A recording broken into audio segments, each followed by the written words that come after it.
Father Michael Thompson had been a hospital chaplain at St. Catherine's Medical Center in Boston for 17 years and thought he knew every corner of that building, every room number, every hallway, every stairwell. He had walked those floors thousands of times, offering last rites, praying with frightened patients, comforting grieving families in the darkest hours of the night. But on the evening of November 14th, he opened a door on the third floor and found himself standing in a room that, according to the hospital blueprints, did not exist. The door was marked 314, which should have been a supply closet near the pediatric ward. He knew because he had passed that closet countless times and never thought twice about it. But that night, when he turned the handle expecting to find shelves of medical supplies, he instead stepped into a fully furnished patient room with a bed, monitors, a window showing a view of a city that was not Boston, and a patient lying motionless under white sheets.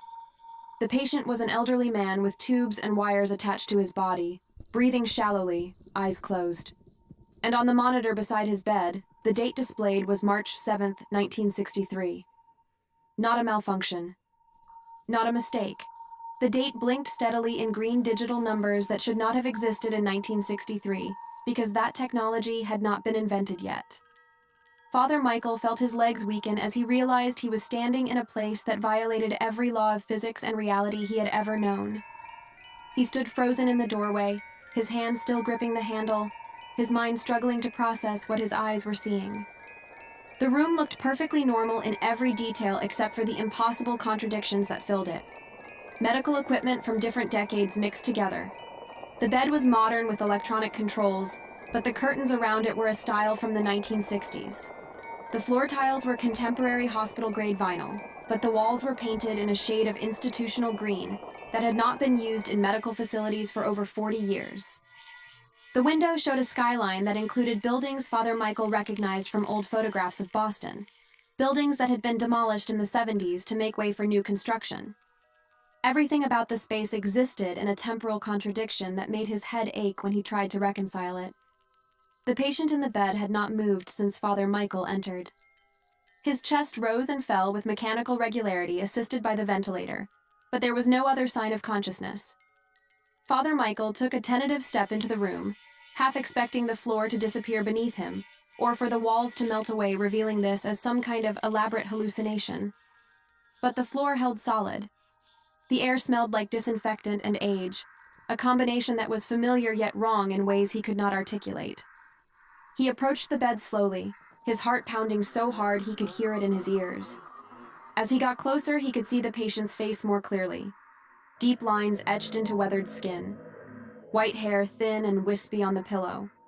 Hands spotted with age resting on top of the blanket, fingers slightly curled. There was something familiar about those hands, about the shape of the face, but Father Michael could not place where he might have seen this man before. On the bedside table sat a patient chart in an old-style folder that hospitals had stopped using decades ago. Father Michael picked it up with trembling hands and opened it. The name on the chart made his blood run cold: Thomas Michael Thompson.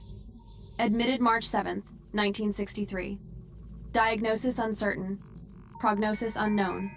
Patient remains in persistent vegetative state. No family contact. No visitors recorded. The name was too close to his own to be coincidence. Thomas was his father's name. Michael was his own first name. Thompson was the family surname he had carried his entire life. But his father had died in 1987 from a heart attack, not in a hospital bed in a coma. His father had lived a full life, raised a family, seen his son enter the priesthood before passing away peacefully at home. This patient could not be his father, and yet the similarities were too specific to dismiss. Father Michael looked back at the man in the bed, and this time he saw it. The resemblance was undeniable once he stopped resisting what his eyes were telling him. The shape of the nose, the set of the jaw, the way the ears lay against the head. This was his father, or a version of his father, lying in a coma in a room that should not exist on a date that was 62 years in the past. His mind reeled, trying to construct an explanation that made sense. Was this some kind of vision? A test of faith? A glimpse into an alternate timeline where his father had suffered a different fate? He reached out with a shaking hand and touched the man's arm. The skin was warm, slightly papery, but definitely real. This was not a ghost or a projection. This was flesh and blood existing impossibly in a space between times. The monitors beside the bed continued their steady beeping, tracking vital signs that showed a body functioning but a mind absent. Father Michael noticed that one of the machines was displaying brain activity, and unlike what he would expect from someone in a vegetative state, the readings showed patterns that suggested consciousness buried deep beneath layers of unresponsiveness.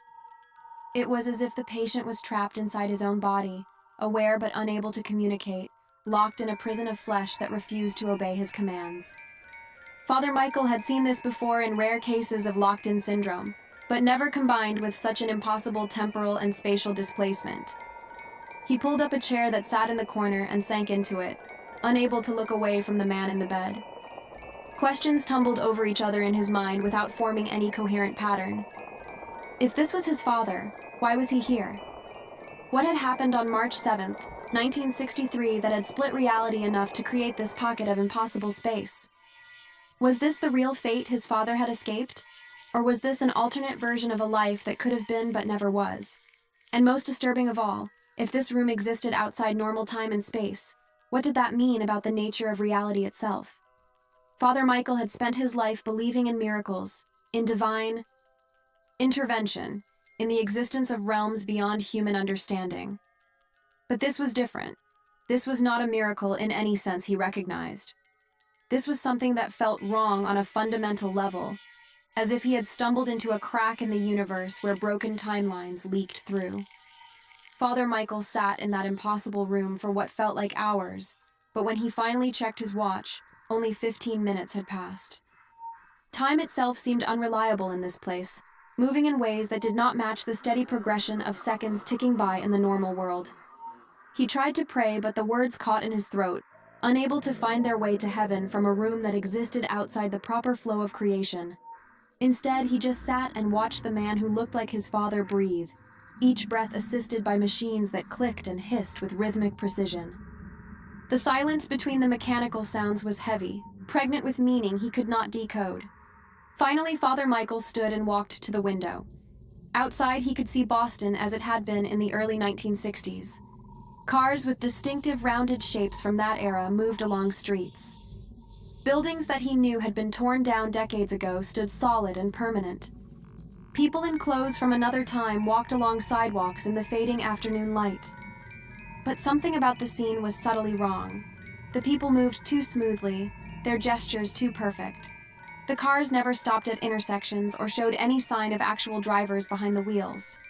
It was like watching a movie set or a museum diorama, a recreation of the past that captured the appearance but not the living reality. Father Michael pressed his hand against the glass and felt it was cold. Far colder than it should be, considering the time of year. The cold seemed to seep into his bones, carrying with it a sense of profound wrongness. He turned back to examine the room more carefully. There had to be clues here, some indication of what this place was or why it existed. He opened the small closet and found clothes hanging there, men's clothing from the 1960s in a size that would have fit his father when he was younger. Shoes sat neatly on the floor, barely worn. On a shelf above the clothes was a hat, the kind of fedora men wore in that era. Father Michael pulled down the hat and checked inside the band. There were initials embroidered there in fading thread. TMT, Thomas Michael Thompson, his father's initials. His hands shook as he replaced the hat and closed the closet door. The bathroom attached to the room was similarly caught between times. Modern plumbing fixtures mixed with tile patterns from decades past. Father Michael caught sight of himself in the mirror above the sink and barely recognized his own reflection. His face looked older than it should, worn and haggard. But more disturbing were the shadows behind him in the reflection, shapes that seemed to move independently of any light source. He spun around, but the bathroom was empty except for him. When he looked back at the mirror, the shadows were gone, leaving him to question whether he had actually seen them, or if his mind was beginning to fracture under the weight of this impossible situation. He returned to the main room and noticed for the first time that the patient chart he had read earlier was now showing different information.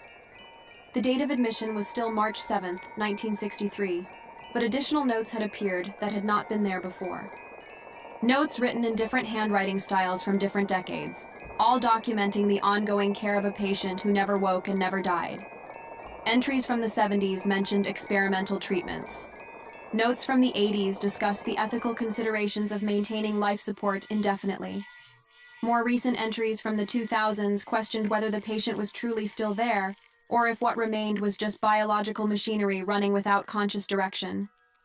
But there were no signatures on any of the notes, no names of doctors or nurses who had supposedly been caring for this patient across 60 years. Just observations recorded by anonymous hands, witnessing without participating, documenting without intervening. Father Michael sat back down heavily in the chair. The theological implications of what he was experiencing crashed over him in waves. If this room existed, if his father or some version of his father had been lying in this temporal trap for 6 decades, while simultaneously living and dying in the normal world, what did that mean about the nature of the soul? Could consciousness exist in multiple states simultaneously? Could one person live different lives in parallel realities that occasionally intersected? His training had prepared him for questions of faith and doubt, for the mysteries of divine will and human suffering. But nothing had prepared him for this, for a mystery that seemed to operate outside the rules of both science and spirituality. The door behind him suddenly clicked shut, even though he had left it open. Father Michael jumped to his feet and tried the handle, but it would not turn. He was locked in.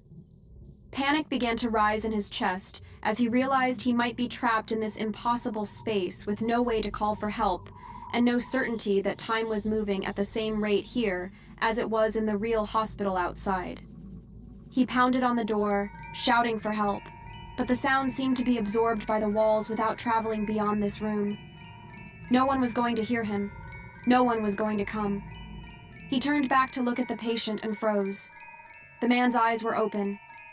Thomas Michael Thompson, or whoever this was staring directly at him with eyes that held terrible recognition. The machines continued their steady rhythm, but the man's lips were moving slightly, trying to form words without the ability to give them sound. Father Michael approached the bed cautiously, his earlier panic transforming into a different kind of fear, the fear of finally getting answers to questions he was not sure he wanted answered. You know, sometimes we stumble into stories that shake everything we thought we understood about reality. If you have felt that same disorientation, that sense that the world is stranger and more mysterious than we were taught to believe, then maybe you are meant to be here with me exploring these edges where the normal breaks down. This is not about algorithms or numbers. This is about finding others who feel it too, that pull toward the unexplained. If that is you, stay. And if something about this story is touching something in you that needs to be heard, the comments are open. Not for casual remarks, but for real connection with others who understand. The patient's lips continued their soundless movements, and Father Michael leaned closer, trying to read the words being formed without voice. The man's eyes never left his face, drilling into him with an intensity that seemed impossible for someone supposedly in a vegetative state. Father Michael felt compelled to speak, to break the terrible silence that pressed down on the room like physical weight. He asked the man if he could hear him, if he understood where he was, if he knew who Father Michael was. The patient's eyes blinked once slowly, deliberately, a clear signal of yes. That simple confirmation sent chills down Father Michael's spine. This man was conscious, had been conscious possibly for decades, trapped in a body that would not respond, in a room that existed outside time, aware of every second of his imprisonment. Father Michael pulled the chair closer to the bed and sat down so his face was level with the patient's. He said that he thought he knew who this man was, or who he had been, and asked if the patient was Thomas Thompson, the man who would have been his father in another version of reality. Again, the single deliberate blink. Yes. Father Michael felt tears burning in his eyes. He asked what had happened on March 7th, 1963 that had led to this impossible situation. The patient's eyes moved, trying to direct Father Michael's attention to something. He followed the gaze and saw a small drawer in the bedside table he had not noticed before. With shaking hands, he opened it and found inside a leather journal, worn and cracked with age. The journal was filled with entries written in careful handwriting that grew progressively more desperate and erratic as the pages progressed. The early entries dated back to March 6, 1963, the day before the date on the patient chart. Thomas Thompson had written about strange dreams he had been having, dreams where he saw his future unfolding in vivid detail. He saw himself getting married, having a son who would become a priest, living a long life full of ordinary joys and sorrows. But he also saw an alternative, a moment of choice that would split his timeline into two divergent paths. The next entry, dated March 7th, described the moment of that choice. Thomas had been crossing a street when he saw a child about to be hit by a car. In one path, he hesitated and the child was struck. In another path, he leaped forward and pushed the child to safety but was hit himself. The entry ended there, mid-sentence, as if the pen had been dropped at the exact moment of impact. But there were more entries after that, entries that should not have been possible if Thomas had been in a coma since that moment. These were written in the same handwriting but dated years and decades later, written from this very room. They described the experience of being trapped in a temporal loop, of watching his life unfold in the normal world while simultaneously existing in this pocket dimension. He wrote that he could see his other self living the life he had chosen, marrying Helen, raising their son Michael, growing old. He watched from this impossible prison as that version of him made different choices, experienced different moments, while he remained locked in the instant of the accident, eternally suspended between the decision and its consequence. Thomas wrote about the nature of this room, how it existed as a kind of holding space for the path not taken. Every choice that splits reality creates these pockets, he theorized, spaces where the abandoned possibilities continue to exist in case they are needed. Most of them are empty, just potential waiting to be activated. But sometimes, when the choice is significant enough, when the emotional weight is heavy enough, consciousness can get trapped in these spaces. He had been aware in this room for 60 years of subjective time, though he noted that time moved strangely here, sometimes rushing forward in great leaps, and sometimes crawling with agonizing slowness. He had been awake through it all, unable to move or speak, able only to think and observe and write in this journal through means he could not explain, the words appearing on the page through force of will alone, since his physical body could not hold a pen. The more recent entries in the journal spoke of waiting. Thomas had become aware over the years that this room could only be found by someone with a strong connection to him, someone whose own consciousness could bridge the gap between timelines. He had been waiting for his son, for Michael, hoping that someday the priest would walk through that door and find him. He wrote that he had a message he needed to deliver, something important about the nature of choices and consequences, and the weight of the paths we do not take. He wrote that every person carries with them the ghosts of their own abandoned timelines, the lives they could have lived if they had chosen differently at crucial moments. Most people never see these ghosts, never encounter the weight of their unlived lives. But priests, Thomas wrote, priests who spend their time at the boundaries between life and death sometimes develop the sensitivity to perceive these liminal spaces. Father Michael looked up from the journal to find the patient's eyes still fixed on him. He asked why he was here, what his father or this version of his father wanted him to understand. Thomas blinked twice, which Father Michael interpreted as a request to keep reading. He turned to the final pages of the journal and found entries from recent months, entries that described the growing instability of this pocket dimension. Thomas wrote that he could feel the room beginning to collapse, the temporal loop that sustained it wearing thin. Soon this space would cease to exist, and everything in it would dissolve back into the quantum foam of possibility. He wrote that he did not fear this dissolution, that 60 years of conscious imprisonment had taught him that there are fates worse than ending. But before he dissolved, he needed his son to know something crucial. The final entry was dated today, November 14th, written just hours before Father Michael had opened that door. It read like a letter, a final message from father to son across the barriers of time and reality. Thomas wrote that he had watched Michael grow into a good man and a devoted priest, had witnessed from his impossible prison the choices his son made and the lives he touched. He wrote that Michael had inherited his father's tendency to hesitate at crucial moments, to overthink and second guess, to wonder about the roads not taken. This was not a criticism, but a warning. Thomas explained that this tendency, left unchecked, could trap Michael in his own prison of possibility, could leave him so paralyzed by the weight of alternative futures that he failed to fully inhabit the present. The message was simple: choose and commit. Live the life you have chosen without drowning in the ghosts of the lives you might have lived. The paths not taken do not need to be mourned because choosing one path does not erase the value of the alternatives. It simply means you cannot walk all roads simultaneously. Tears were streaming down Father Michael's face as he finished reading. He looked at his father, at this version of his father who had sacrificed everything to save a child and had paid the price in ways that transcended normal suffering. He told Thomas that he understood, that he would try to live more fully in his choices, that he would honor the sacrifice by not wasting his life in regret and paralysis. The patient's eyes softened, and for the first time since Michael had entered the room, something like peace crossed his features. The machines began to beep more slowly. The readings on the monitors started to drop. Thomas was letting go, allowing himself to finally dissolve after decades of holding himself together through pure force of will, just long enough to deliver his message. If you have ever felt torn between the life you are living and the lives you did not choose, if you have ever wondered about the weight of your own roads not taken, then you understand what Father Michael was experiencing in that moment. These are the questions that haunt us in the quiet hours, the what-ifs that can either paralyze us or teach us. If you have your own stories about impossible choices, about moments that split your timeline, about the ghosts of your unlived lives, I want to hear them. Share them in the comments, and if there are other mysteries you want explored, other edges of reality you want mapped, tell me.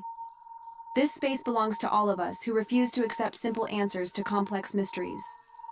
Father Michael held his father's hand as the monitors showed vitals declining steadily toward zero. There was no panic, no desperate attempts to revive or sustain. Both of them understood that this ending was necessary, that Thomas had remained in existence far longer than he should have simply to wait for this moment of connection and message delivery. The room itself seemed to be fading around them, the walls becoming translucent, the impossible view through the window dissolving into static and then into nothing. Father Michael could see through the walls now to the normal hospital beyond, could see the supply closet that this room had replaced, could see the junction point where this pocket dimension intersected with baseline reality.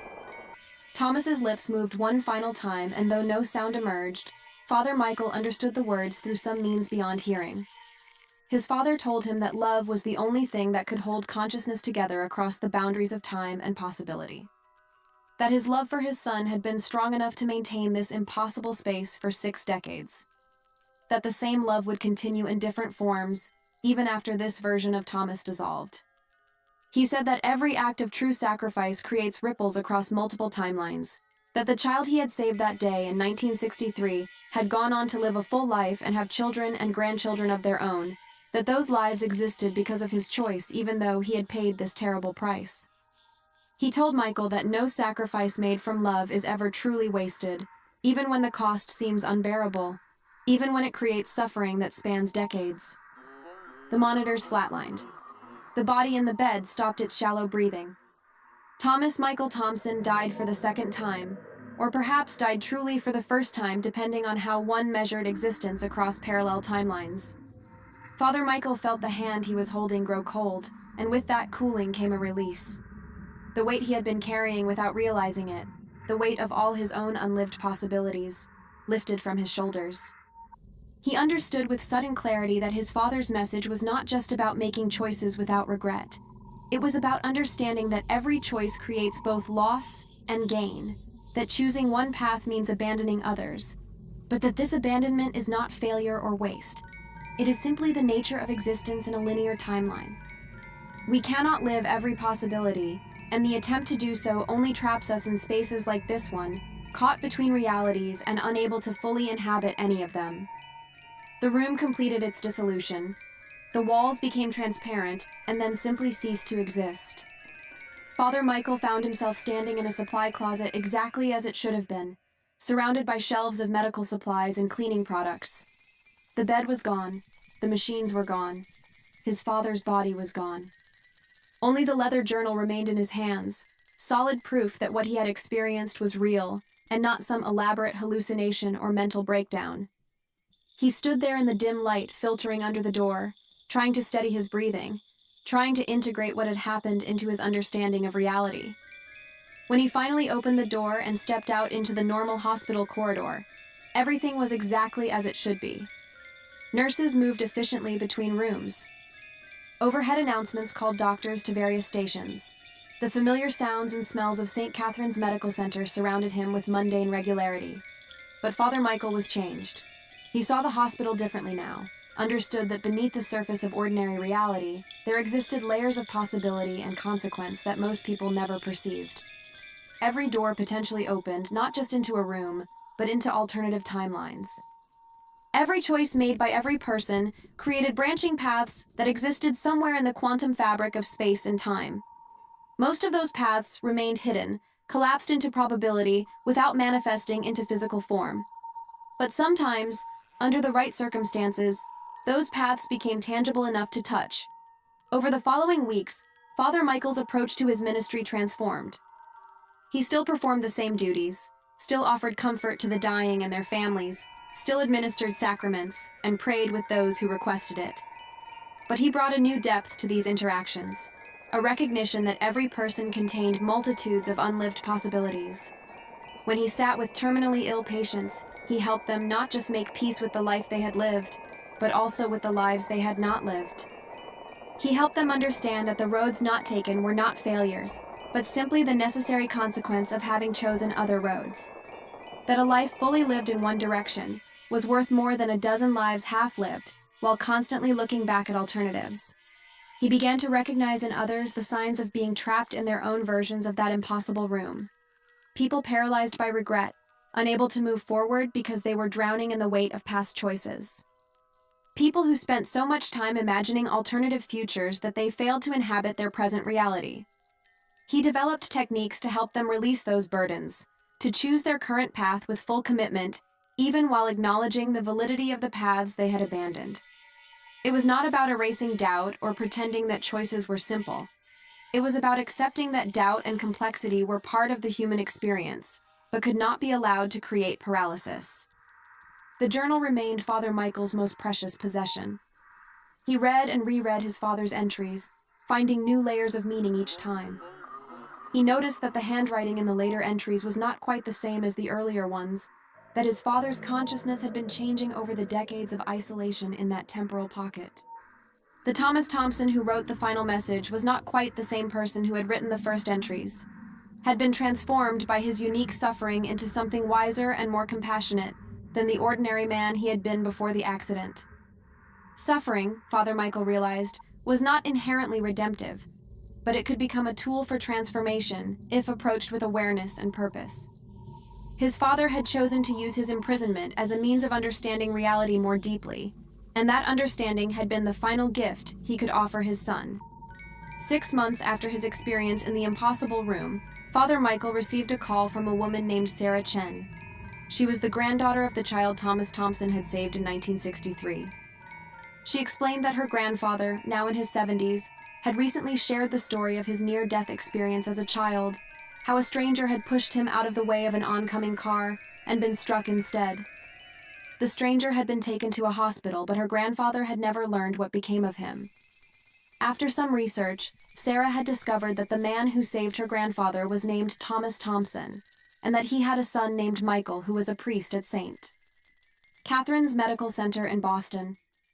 She wanted to meet Father Michael, to thank him on behalf of her entire family for the sacrifice his father had made. They met at a coffee shop near the hospital.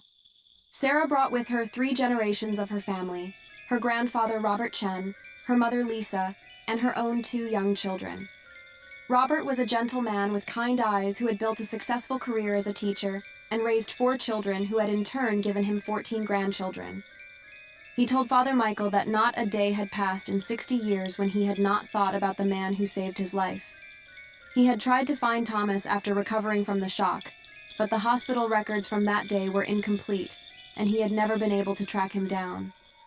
Learning that Thomas had died from injuries sustained in the rescue had filled Robert with complex emotions, gratitude mixed with grief and guilt that his survival had cost another man his life. Father Michael listened to the family share stories of all the lives that existed because Robert had survived that day. The careers and marriages and children and accomplishments that rippled out from that single moment of sacrifice. He thought about his father trapped in that impossible room, aware of all this but unable to participate in it, and felt a profound mixture of sadness and pride. Without revealing the full truth of what he had experienced, he told the Chen family that he had recently come to understand that his father had considered the sacrifice worthwhile, that knowing Robert and his descendants had lived full lives would have brought Thomas peace. Sarah asked if she could see a photograph of Thomas. Father Michael pulled out his wallet and showed her an old picture of his father from before the accident, a young man full of life and possibility. Sarah gasped and pulled out her phone, scrolling through images until she found what she was looking for. She showed Father Michael a photograph that her grandfather had taken just a week before his accident in 1963. In the background of the image, barely visible in the crowd on a Boston street, was a man who looked exactly like Thomas Thompson. Robert explained that he had not noticed the figure in the background until recently, when Sarah had been digitizing old family photos. It seemed impossible that his future savior had been photographed near him a week before the actual rescue, but there was no mistaking the face. Father Michael stared at the image and felt the universe shifting around him in subtle ways. His father had known a week in advance what was coming. The journal entries confirmed it. Thomas had been experiencing prophetic dreams about the choice he would have to make. And yet he had not avoided that intersection, had not changed his routine to prevent being in that place at that moment. He had walked knowingly into a situation where he would have to choose between his own life and a child's, had accepted the consequences before they even manifested. That level of conscious sacrifice went beyond simple heroism into something approaching the divine. The meeting with the Chen family brought Father Michael a sense of closure he had not known he needed. Seeing the tangible results of his father's sacrifice, meeting the people who existed because of that choice, helped him understand that even terrible costs could produce genuine value. The lives before him were not theoretical possibilities, but actual human beings with their own depth and complexity, and all of it traced back to one moment of selfless action on a street in Boston 60 years ago. Father Michael continued his work at St. Catherine's with renewed purpose. He began teaching classes on the theology of choice and consequence, on the nature of sacrifice and redemption, on the possibility that reality was far more complex and mysterious than conventional religion or science acknowledged. His classes became popular with people seeking answers to questions that traditional approaches could not address. People who had their own experiences with impossible rooms, with moments when reality bent or folded, with encounters that defied explanation.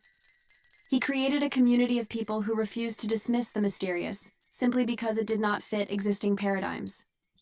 The door to room 314 remained a supply closet.